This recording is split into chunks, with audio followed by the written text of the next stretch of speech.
now.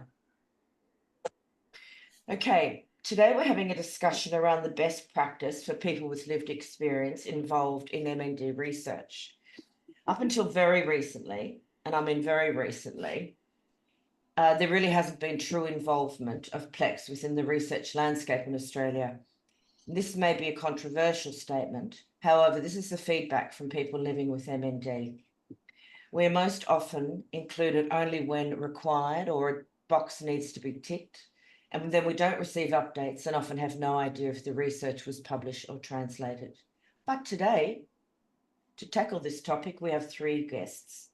Dr Marnie Graco is a PhD is a physiotherapist with a Masters of Public Health.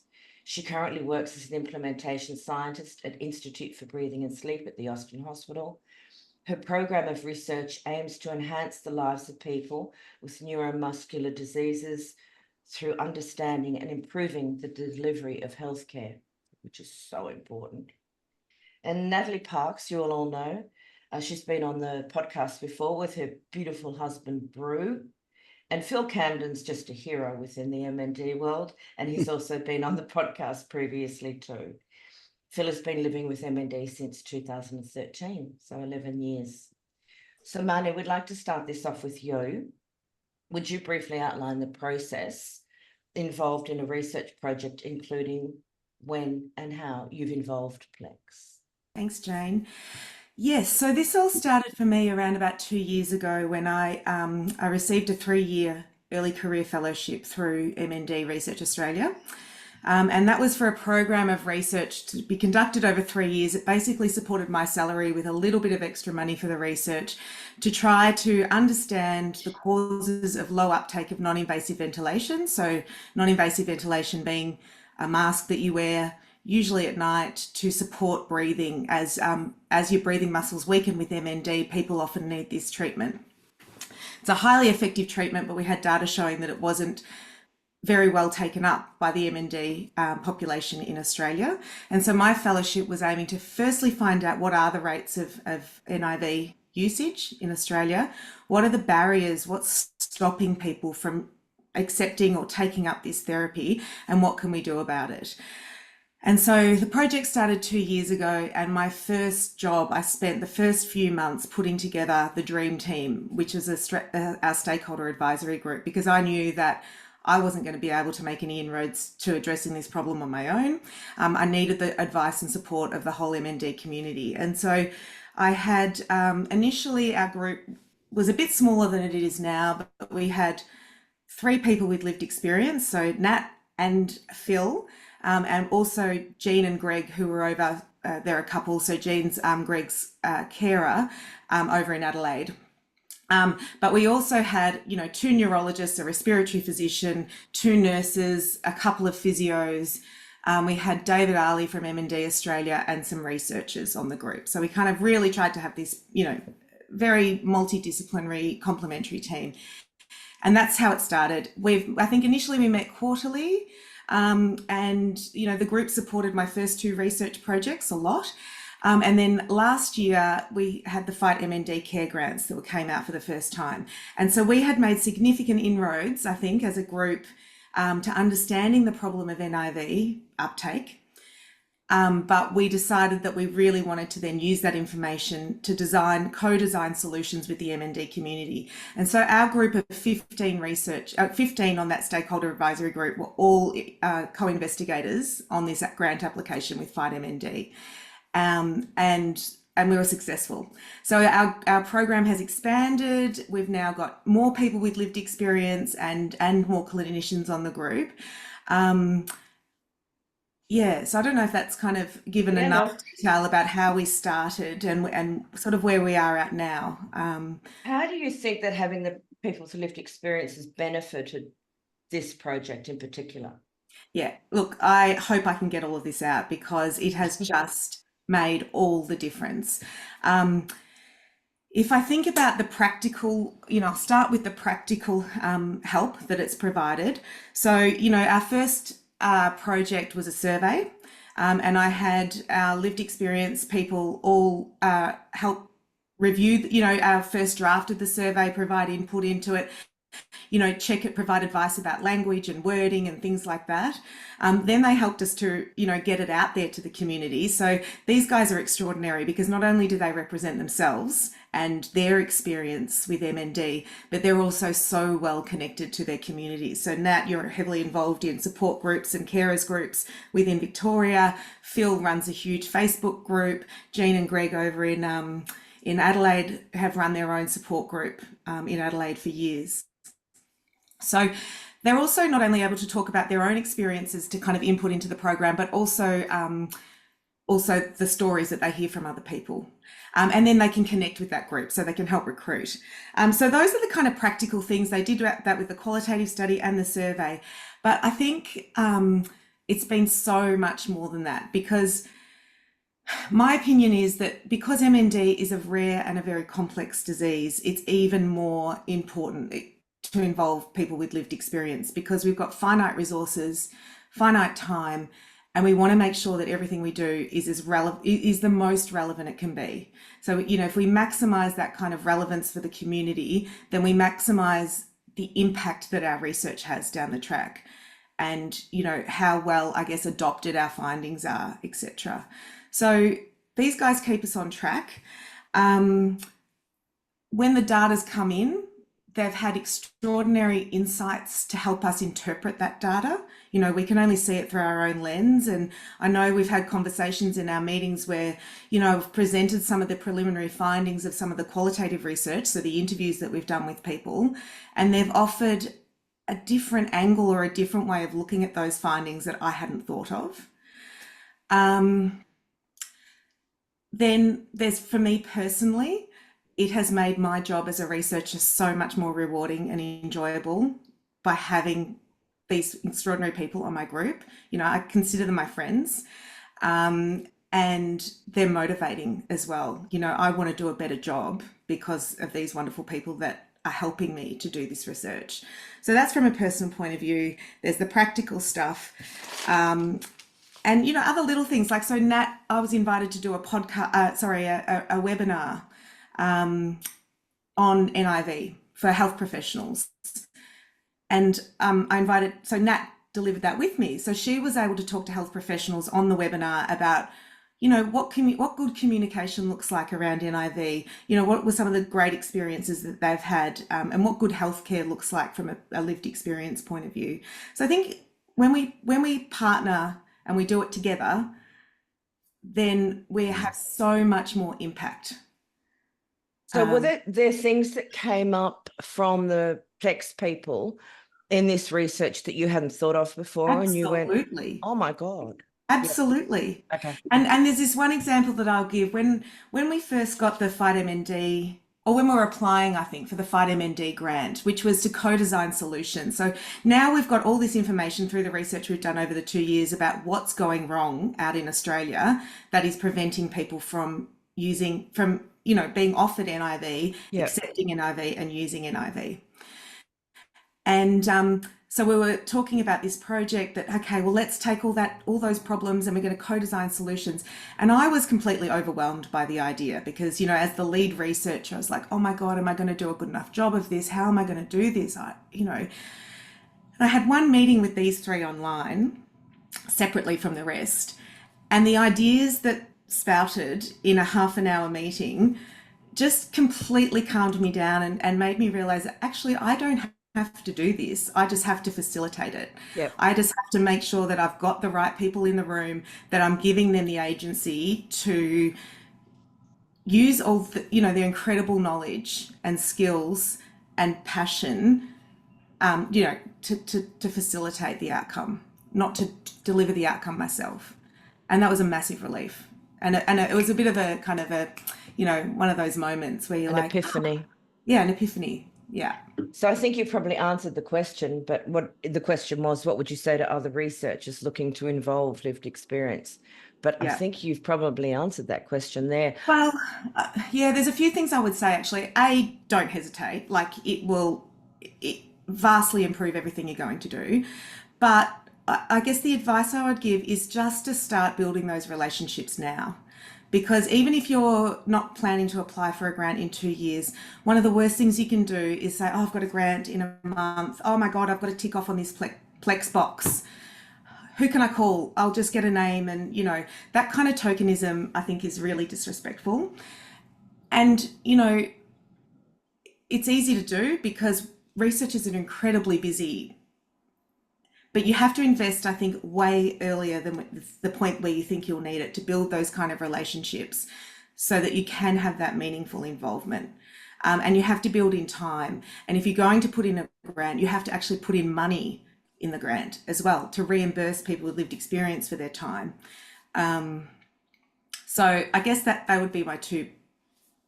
Do it, but try and do it early and try and invest in it early, because it will not only reap benefits for you and your research down the track, but, you know, it avoids a lot of problems if you do it early.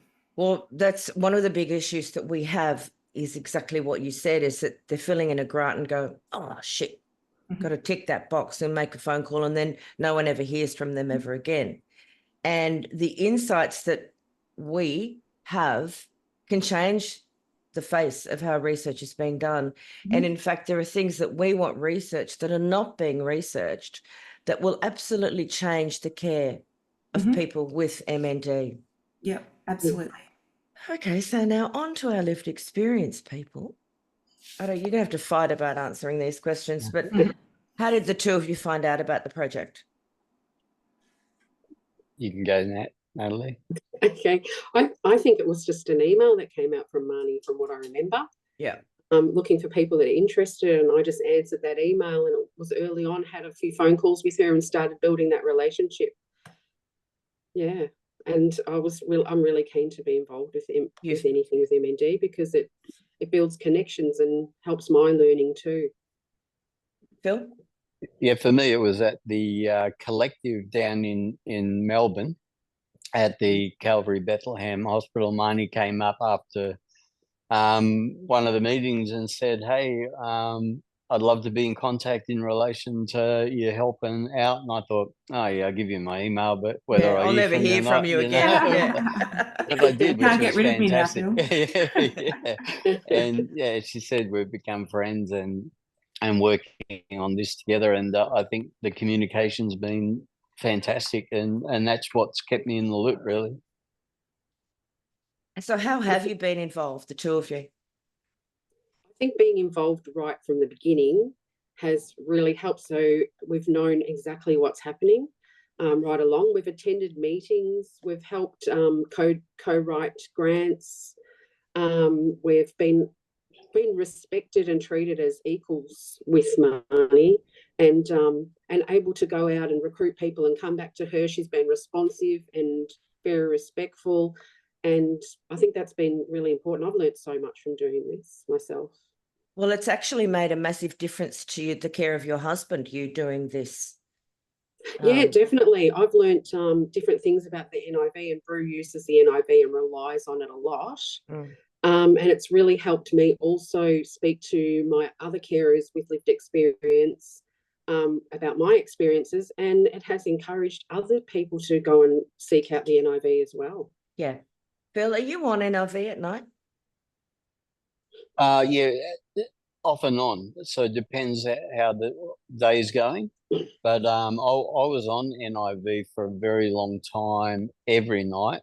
And then for some reason, the headaches weren't as much after that usage, and now it's just it's like my body's kicked into something, and I can get more out of it, so I last longer.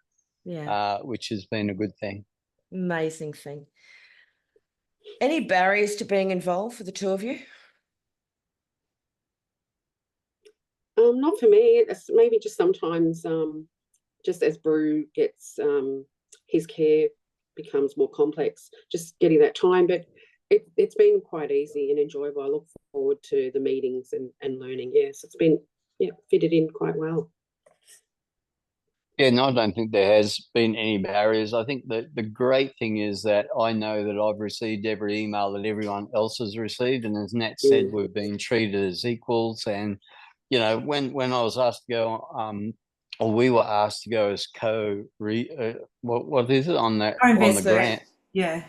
Yeah. It's like, oh, really? So, we'll go on that, put my name down on that. But that really then made me realize, hey, Nat's not just ticking a box here. She's really making sure that we're heard, we're listened to, and it's been fantastic. And I think if other researchers can do that, just click into thinking, hey, this is not just a tick in the box, but this is added value. We can add value somewhere along the line.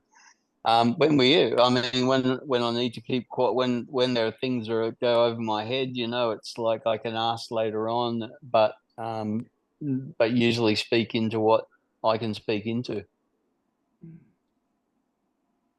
I think, and this is just from what I hear, many researchers have not met people with MND or lived experience, and that can be daunting for them to meet someone with MND, maybe meet someone who can't verbally communicate. And I get that, but you need to talk, type, communicate, make friendships, build relationships with the people with MND. To all you researchers out there, we're not scary. Or some of us are a bit bolshy, but that's okay. We're making change. And all you need to do is to reach out to Phil, Nat, or me, and we're very happy to introduce you to the community or people who we think would be specifically amazing for your research. Phil and Nat and I and Marnie are all in a group of roughly 100 people who have MND, and then Phil's Facebook group has over 1,000 people. So, and everybody wants to help. And that's the extraordinary thing with people with MND, that they really want to give back and they really want to help. So if you think it's going to be hard to find someone with MND or lived experience to help you, it's not hard. We're sitting here desperately waiting to help you. Yeah, can I just add to that, Jane? Yep. My previous research was in spinal cord injury. It was in spinal cord injury, and I still do some spinal cord injury research. And I was absolutely blown away by just the generosity of the people with MND in terms of the time that they and the commitment and how much they want to help and get involved. So, and I'm not saying that people with spinal cord injury don't, but it's a very different disease. People have this catastrophic injury. Yep. They have a period of, coming to terms with it and readjusting, but then they have, then they're stable and they get on with their lives and they're busy. And, so I think that's one of the reasons why, they're a little bit more challenging to engage. Whereas MND, it is exactly what you said. It's very, very easy to find people with MND who want to be involved. And I think after leave them alone for the first 3 months. And then after that, everyone's raring to get stuck in. I mean, I just had a phone call from someone this morning who newly diagnosed. I asked the question, how long ago? 3 months. It's always that 3 month mark where you get through the mush, through the brain smush, and can try and come out the other end. Yeah. I think there's a reason for that too. Is that when you get diagnosed with motor neuron disease, you're told by the neurologist, go home, there's nothing you can do. Yeah. Fill out your bucket list. But if you have cancer or spinal injury or something like that, you're actually put into a system of where there's something we can do. Let's try and deal with this. We can have an operation or chemo or exercise or physio, whatever it might be. So when people with motor neuron disease are asked to be involved in research, we're going, yes, well, that gives us something to do. That's not sending us home and saying, hey, just go home and die. That's saying, hey, you can add value to the next person that gets diagnosed with motor neuron disease, and what you do in the time you have may be for the betterment of others that are coming down the track. So it gives us a sense of purpose and reason as well. I think that's really important. It's so important. So purpose and hope. Yeah. Yeah. both things. And then community, because it allows us to build a stronger community. Yeah, I think that's one thing. I'm blown away with how wonderful the community is. The carers and the people with MND get together because it's such a traumatic thing. It changes your life being involved, but the love and the care there is huge. And like I'd implore any researcher to get connected, even maybe be invited to one of our meetings to see, you know, the love and the care and the hope there to improve MND. It's wonderful. So just going to say that we have we are on the MND Research Collective Lived Experience group, and you can contact me at any time to be invited to our next meeting. Sorry, Marnie. I was just going to say the infrastructure is now there to really support researchers and people with lived experience to connect, and that was a real barrier for researchers in the past. It's like, I don't know how to, where do I go? Who do I ask? How do I get in this community? Whereas now, not only do we have the collective that you've just talked about, Jane, but also MND Australia has recently launched their lived experience network, which has got portal for both people with lived experience and researchers, and it's almost like a matchmaking service. It is. So it's extraordinary to have that. From a researcher's perspective, there's now no reason why you can't. There's not. And as I said before, do it now. Do it before you need to. And I had an email from Julie last night to say that they're so shocked, Julie Labra, who head up the project for Lived Experience Network. She's blown away by how many people have enrolled already. And from the Lived Experience group? Yeah. And Phil and Nat have already done their, what did you call? Introduction. I'm doing mine next week. So, you know, there's a lot of us out there who want to do it.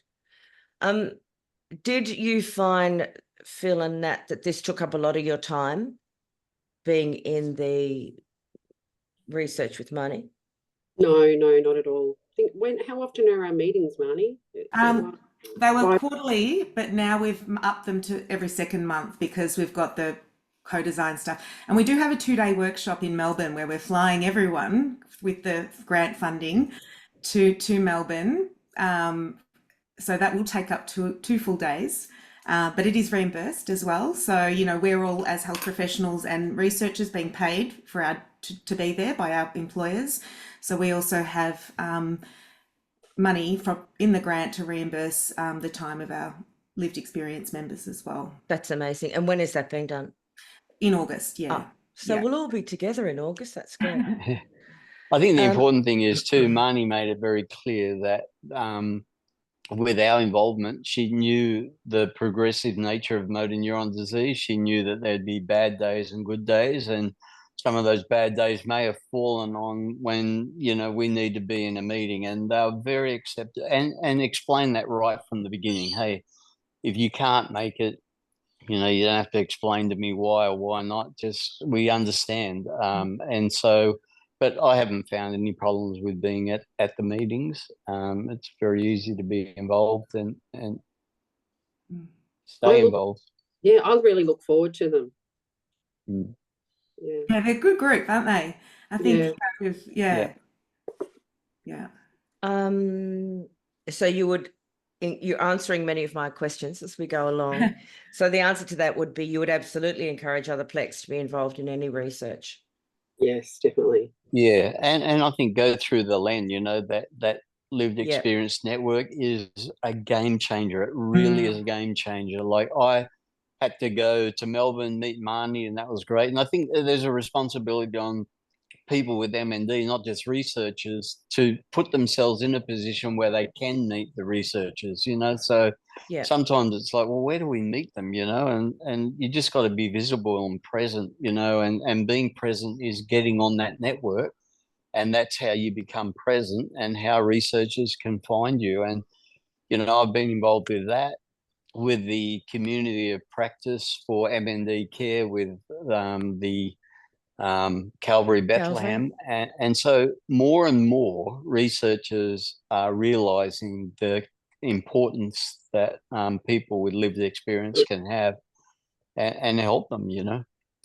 And the other Phil, thing to say is that I think the model that we're describing here is a relatively intensive one. You know, it's going to go over a 5-year kind of period. There's face-to-face meetings, there's online meetings, you're on grants, you're going to be on research papers, you know, but there's also for those people who don't want to be that involved, there are other different levels of meaningful engagement where then, Right. you know, that you can get involved in. So there might be shorter term projects where someone just wants, you know, review of something that they've written to make sure it's okay from a Plex point of view, or so yeah, you don't have to commit to this huge research project if it's not for you as well. sometimes it's sometimes it's purely just a form, a survey, questionnaire that they want completed. Sorry, Nat. Yeah, I'm involved with. I'm involved with MND Vic. They've got a little project going where we just meet once a month at the moment because they've got a grant to do 5 videos for carers for their website. So they put out a survey and we looked at the data and analysed it, broke it down to 5 topics that were important to health professionals and carers and that we want more information. So they've gone out and got filmmakers to film the videos and then we're going to review them. So they took account of a lot of the feedback they got from us, saying that things like, we wanted to see a real peg feed. We don't want just someone talking about the information. We want to see pictures of things being done.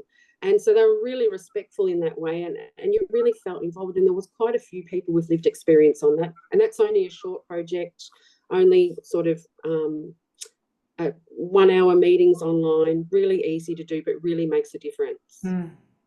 That meeting that Phil was talking about before, I'm on the same group with him, Calvary, Bethlehem. Just Phil and another person and myself last night talking to the researchers for half an hour entirely changed the way that they're going to approach going forward. And that was just from us talking about lived experience. You could see their mouths, their jaws hitting the floor going, oh my God. And that was easy for us, easy for them, but it's going to make a massive difference. Yeah. Now, I know that during this project, you felt listened to and taken seriously. So big bonus. Did you ever regret getting involved? I can block my ears. Yeah, can block your ears, Marnie. No, absolutely not. It's helped my knowledge of NIV and the way that the country or people access NIV all around Australia. I've been able to talk to people. I belong to a Facebook carers group with quite a few hundred carers. Talk to people and get their input about it and say, did you know this? And so we're spreading the word about NIV. I've been able to recruit them to get involved in doing the survey for Marnie as well. I don't regret it for a second. I mean, I know someone personally that we share that just from you talking to them about NIV has made his life much better. And he was very resistant until you pushed a little more, made a big difference. And then this is a question from Phil, and it's such a Phil question, and I love it. Was there a time after speaking about the disease and its impact on people living with it that you felt overwhelmed and sad?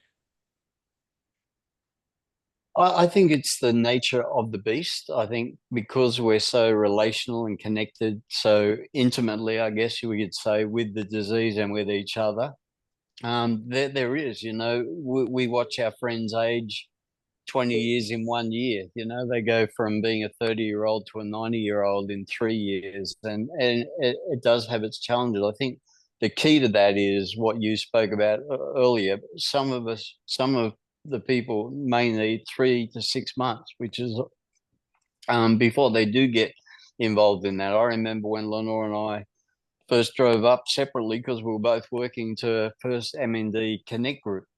And we watched people get out of their cars in wheelchairs, and then we walked into the room and people couldn't talk to us.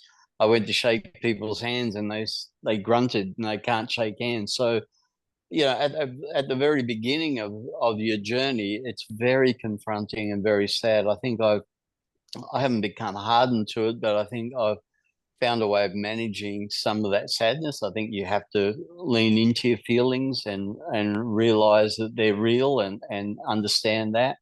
And I think to be aware that you will have some sad days. There will be times of grieving and challenge. But the benefit is that we're making it easier for the next generation of people with MND. And I think that overrides some of the challenges. I'm sure you, Jane, losing your husband to this disease and then seeing other people in the same position. There are days where you feel, oh man, why don't I just walk away from this? Yep. But you don't, because the cause is greater than the depth of pain that we feel at times.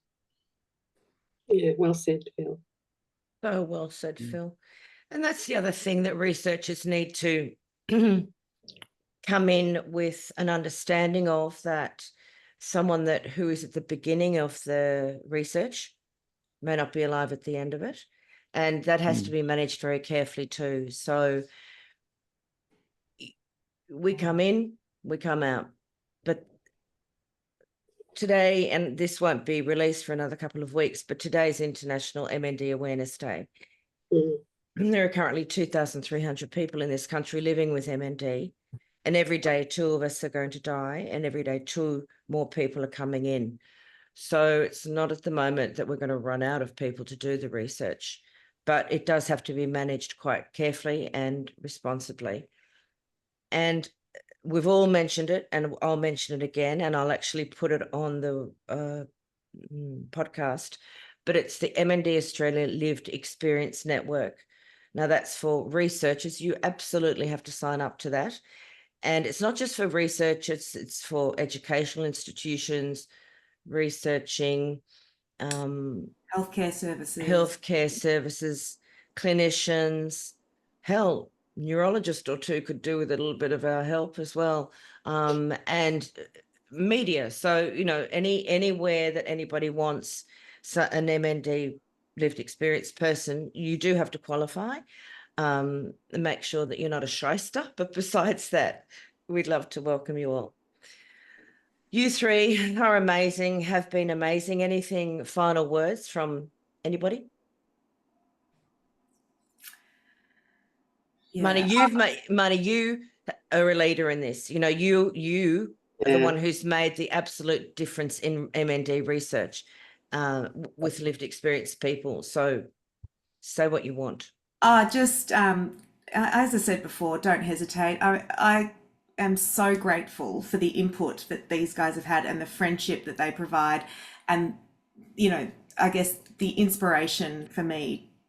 And I'm so determined to do my best to fix this problem because of these people that I work with, and so yes, I think, I guess my advice, as I've said a million times in this podcast, is to just do it. If you're a researcher in the field of motor neurone disease, there's actually nothing stopping you now. It's laid out in front of you. So reach out, make connections, and, you get people like this. You get friendships like this. And as Phil Sweater says, don't say, do. Yes. Just do it. Yeah, that's right. Just do it. Yep. And just do it. Nat? Yeah, just do it. We are so passionate about helping improve the conditions and the future for people with MND. In any way we can help, we want to do it. And we have ideas to help. Some things are, can be such an easy fix if you engage. So yeah, do it. I'm happy to speak to anyone anytime about this disease with my experience. Me too. Do it. Phil? If you want to have an impact in your research, you have to do it. Yeah. And frankly, I think sorry. You go. I think if the Lived Experience Network is a matchmaking place, then I think it's great. We get to meet people like Marnie who pull down the barriers for us when it comes to researchers, because we can have these preconceived ideas as well about researchers who they don't care, they're cold-hearted, they're so separated from where we are. But Marnie has proven through her relationship with us that's not the case. They're human beings trying to do the very best that they can in the place. And if we can bring those two together, lived experience and the researchers together, then we will crack this thing wide open. You know, it won't be done in silos. It has to be done with this matrix of all of us working together.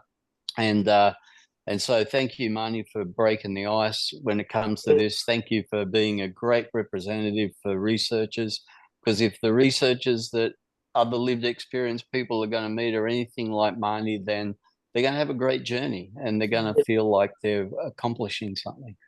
And I think too, don't be afraid.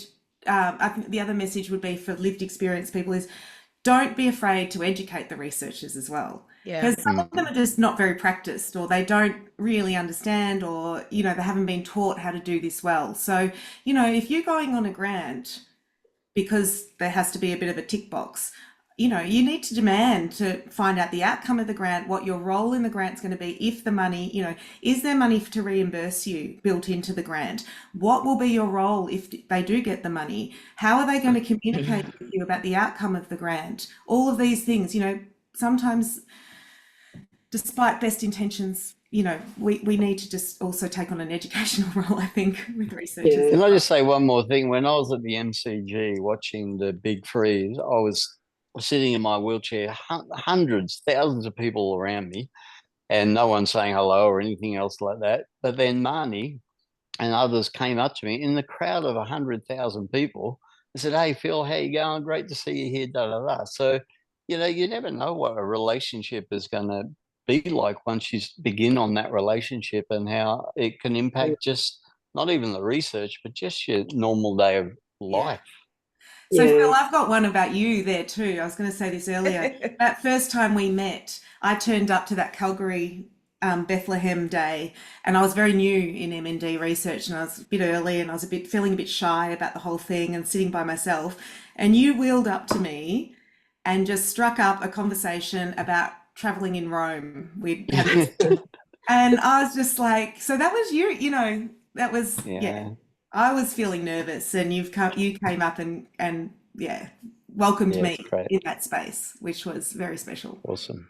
Thank you. So two final points I would like to make is that for researchers moving forward, I don't know that you're going to have much luck getting funding without proper lived experience inclusion. And the second thing is we laugh all the time. So this is not, you know, head down serious. We have a lot of fun as well, and build community, build family, and we meet together outside of the confines of any of these, what would I say, meetings. So, you know, we socialize together and we're family together. So, you know, it's extremely important. And it's very special. It is very special. Yeah. It is. Yeah. It is. You three rock. Thank you, Dane. So do you. Thanks, Phil. So the next plan that the three of us will be working on is how to get this podcast spread as far and wide throughout the research community. And we'll be doing that offline. And so get ready to be smashed, all you researchers out there. I wish everybody a really happy weekend. Marnie, I'll be seeing you. Yes. Next week in Canberra. Yep. And good luck. Have fun. Yeah, thanks, guys. See you. She doesn't want to have dinner with me though, you know. I do. No, you don't. You don't. You and David and the rest of you're just you researchers are too snobby for us. No, I've got my old school friend. Yeah, blah, blah, whatever. These family quarrels. Yeah. I know. All right. Okay, love you guys. Bye, everyone. Love you guys. Thank you so much. All right. Bye. Thank you.